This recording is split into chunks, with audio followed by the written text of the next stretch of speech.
Hello and welcome to Film Geek Maniac. I am your host, Constance Miller.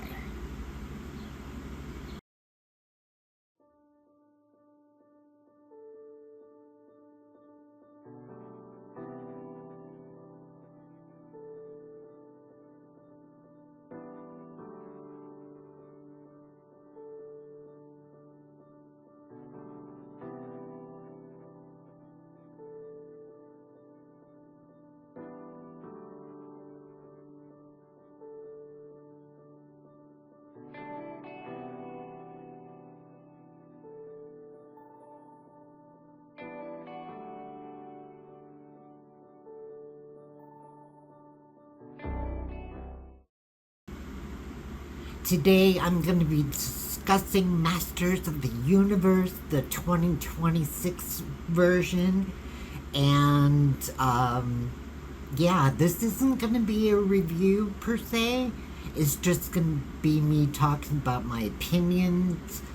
And there are going to be some spoilers, so if you don't want to know anything about the film, back away now, but make sure to come back once you do and see if you agree with my assessments.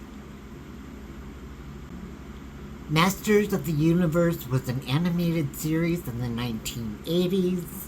In 1987, there was a live-action adaptation, which some fans love, some fans don't. I personally,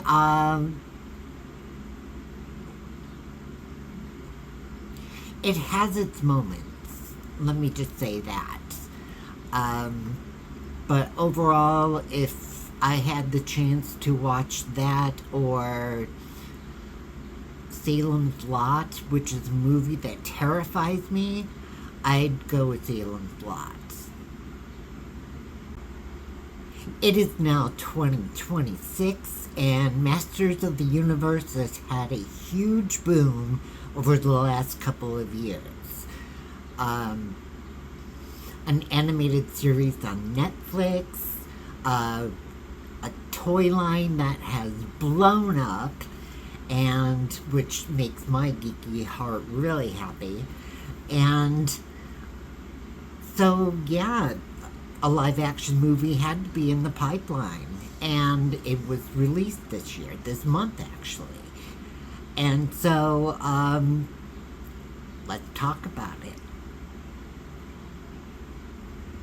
The movie starts out on Eternia, and we're introduced to King Randor and Queen Marlena, their son Adam, Tila, Duncan / Man-at-Arms, and a few other characters that I'll mention down the line. And suddenly, they're under attack by the forces of Skeletor as he is trying to gain access to the Sword of Power. However, it turns out that the sorceress, once Marlena has taken young Adam to Castle Grayskull to be protected, opens up a portal and tells Adam to take the Sword of Power with him. So that sets him off to Earth. And once he gets there, he loses control of the sword. They're separated, and he lives his life determined to find it. So as an adult, he is obsessed with the sword and his homeworld of Eternia. And when he talks to people about it, nobody wants to believe him. And so it gets to the point where he finds the sword, and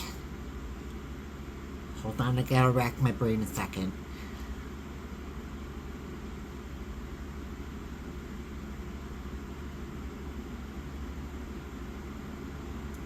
He finds the sword, and goes to access it, and that sends a signal to Eternia. And suddenly he's being hunted down by Beastman. And Beastman here is phenomenal. He's very feral and looks great. Such a departure from the non-aggressive, bumbling idiot that he was in the animated series. So that was cool. I really loved that. Soon, Tila comes to the rescue, and they go through a bout of cat and mouse. But eventually they get away with the sword. They head back to Eternia, and we cut to Beastman not reveling, what's the word I'm looking for? Groveling at the feet of Skeletor because he wasn't able to get the sword. And so as time moves on, they realize that Adam needs to be protected with the sword. So, oh geez, why am I having a memory lapse?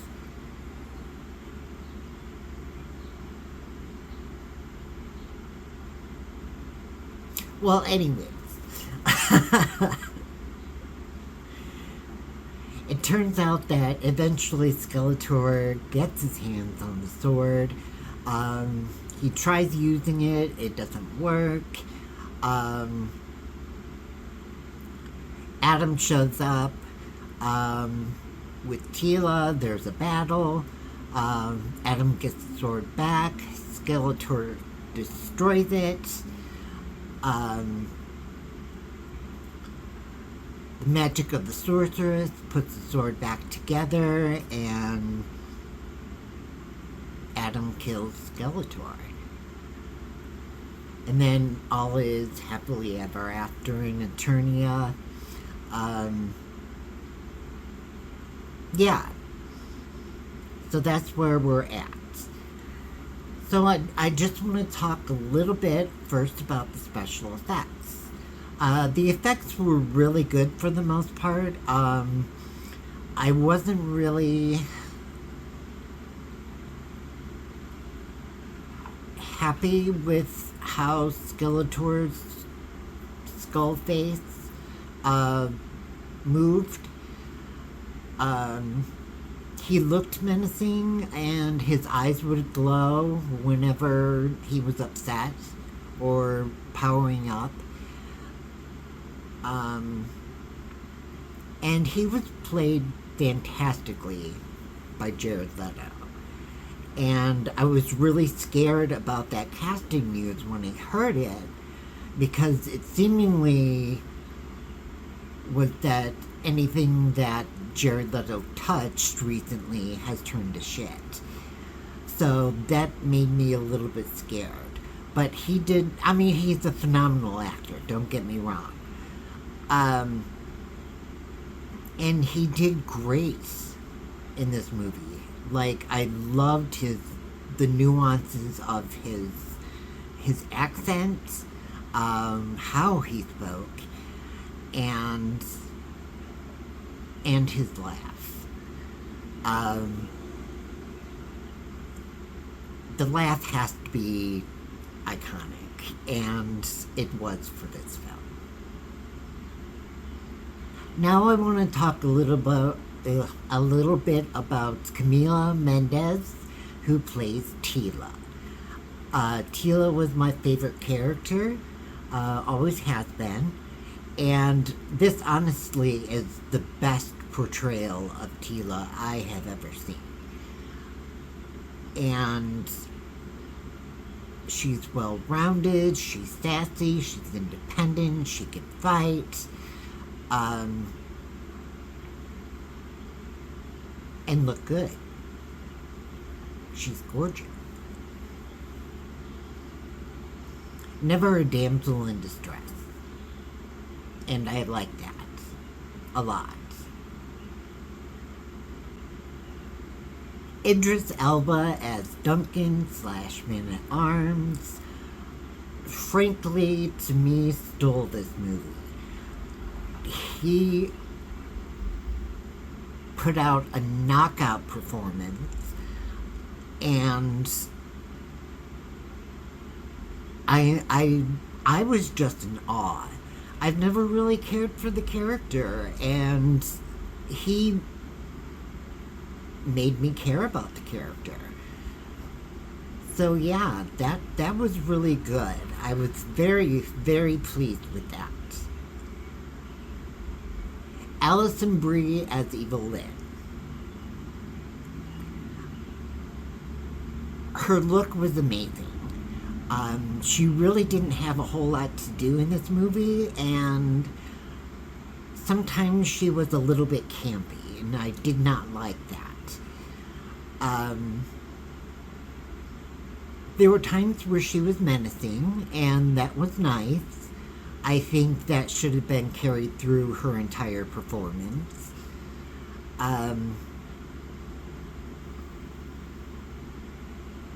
But yeah, her look, she looked stunning. Morena Baccarin plays the sorceress, and there's so much history with the sorceress, and it hardly is touched on in this film, which is a little bit of a shame, but for reasons that any fan of Masters of the Universe knows, that she has a lot more to do eventually. She doesn't have a lot to do in this film, which is a shame, because Morena Baccarin is such a great actress. And I have an issue with what could be her future storyline if the franchise continues, but I'm not going to go into that.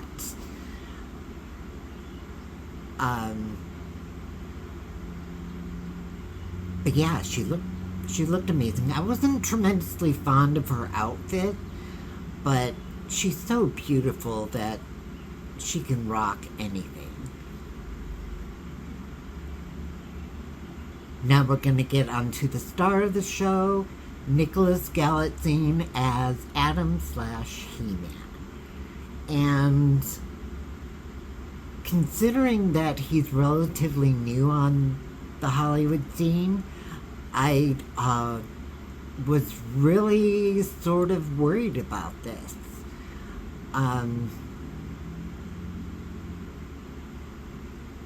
But he did a really good job.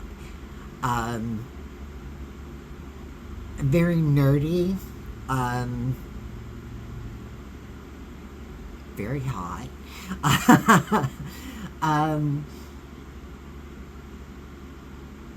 and he did his fight scenes really well. I know there's often stunt doubles that, step in and do some of the heavy lifting, but it was seamless, which it should be.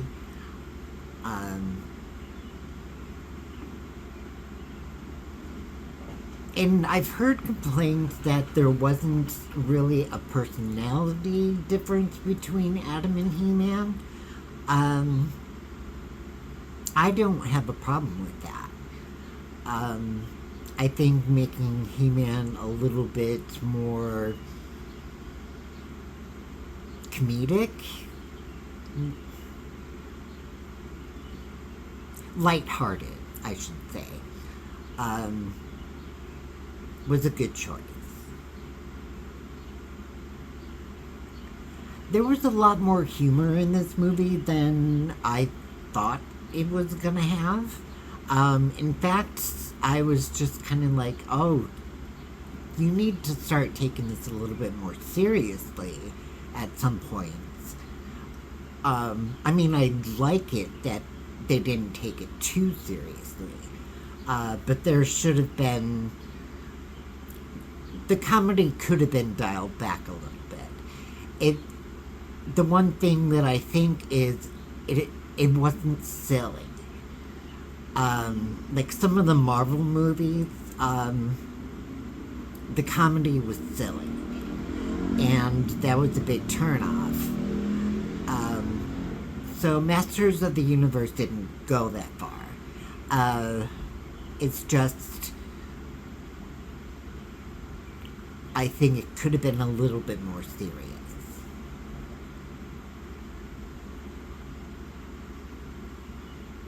There are so many Easter eggs in this movie. I'm sure I missed a few. And the nostalgia. Oh my gosh. It was handed to you on a plate. I feel bad for anyone going into this film that doesn't know anything about any of the previous incarnations, because the touches that they put on it were great. Some of the characters look like they stepped right out of the animated series, but better. Some characters look like they're toy incarnations, and then some characters just got a whole new makeover. So it was a nice blend. And some of the vehicles and machines that were used were right out of the toy line.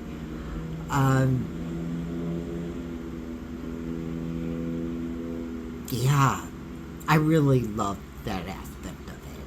That was great.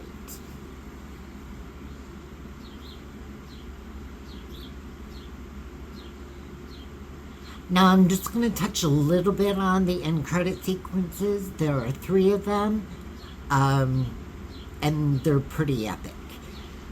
So, the first one, we get Orko. The second one, we get a hint at She-Ra. And in the third one, we find out that Skeletor isn't going to be dead for long. Thank you so much for watching this video. Sound off in the comments below about what you think about my opinions. What are your opinions about the movie? Are there things that you loved? Are there things that you hated? I would love to know and have a discussion with you. So do that. Don't forget to hit like and subscribe. If you're inclined to help the channel grow, you can do so by following the links in the description. Thank you so much once again. Love and lights to you all.